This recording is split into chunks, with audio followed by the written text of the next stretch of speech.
कल मेरा ईरान में एक बहुत बड़ा निर्णय हुआ है, एग्रीमेंट हुआ है। वो हिंदुस्तान के अखबारों की हेडलाइन न्यूज है। किसी तीसरे के आधार पर हम अपने निर्णय नहीं करेंगे। हम निर्णय हमारे लिए करेंगे। फलाने को बुरा लगेगा तो इससे बात करूंगा तो क्या होगा? जी नहीं। राष्ट्रपति पुतिन मेरी अगर भरपूर तारीफ करते हैं, इसका मतलब ये नहीं कि मैं राष्ट्रपति पुतिन को मिलकर के कह नहीं सकता हूँ कि this is not the time for the war. Ukraine को भी मुझ पर इतना ही भरोसा है, भारत पर। मुझ पर मोदी एक व्यक्ति नहीं है, भारत पर भरोसा है। रमजान का महीना था तो मेरे स्पेशल एनवॉय को मैंने इजराइल भेजा। इजराइल के प्रधानमंत्री राष्ट्रपति सबसे मिलना का, मतलब समझाइए इनको। कल मेरा ईरान में एक बहुत बड़ा निर्णय हुआ है, एग्रीमेंट हुआ है। वो हिंदुस्तान के अखबारों की हेडलाइन न्यूज है, टीवी मीडिया की 24 घंटे की है। और मेरा मिनिस्टर कल चाबहार थे, ईरान में थे। चाबहार पोर्ट का मेरा फाइनल एग्रीमेंट हुआ। ये बहुत बड़ा काम है जी। सेंट्रल एशिया से जुड़ा हुआ मेरा इकोनॉमी का बहुत बड़ा काम हुआ है।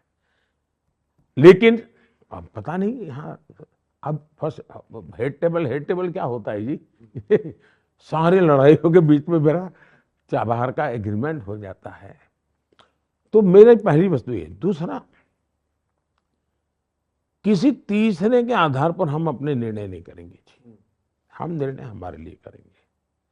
फलाने को बुरा लगेगा तो इससे बात करूंगा तो क्या होगा? जी नहीं, मैं सबसे बात करूंगा।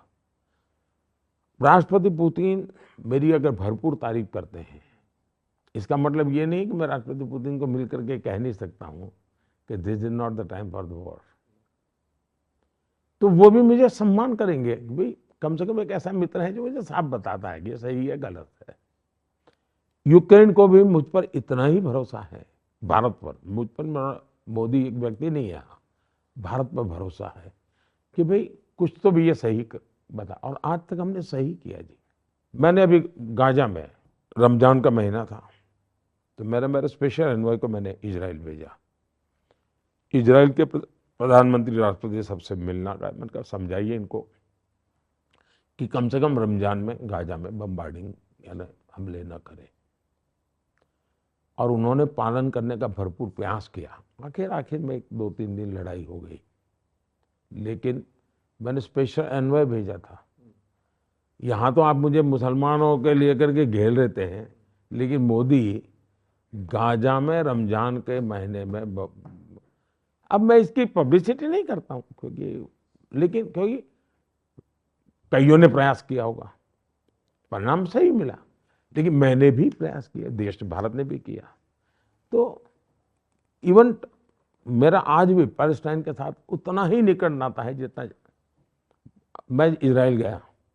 हमारे यहाँ फैशन क्या थी?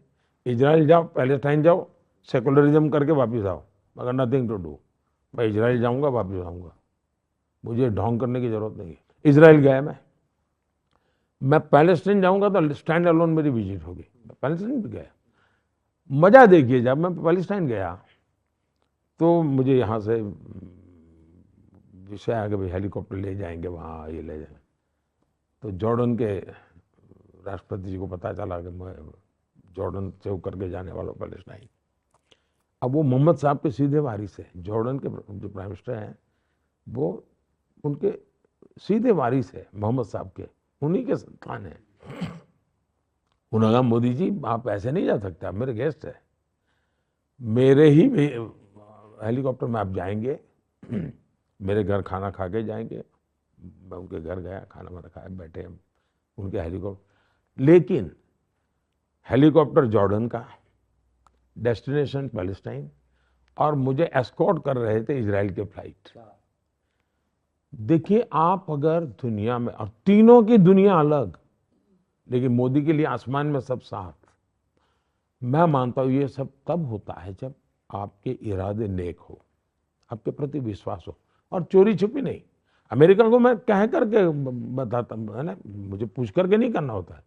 मैं रशिया से, मेरे देश को सस्ते में पेट्रोल चाहिए, मैं लूंगा, मेरे लिए जरूरी है। मैं करूंगा। तो मैं छुपाता नहीं हूं और मैं अपने टर्म्स पे मेरे देश को चलाता हूं जी।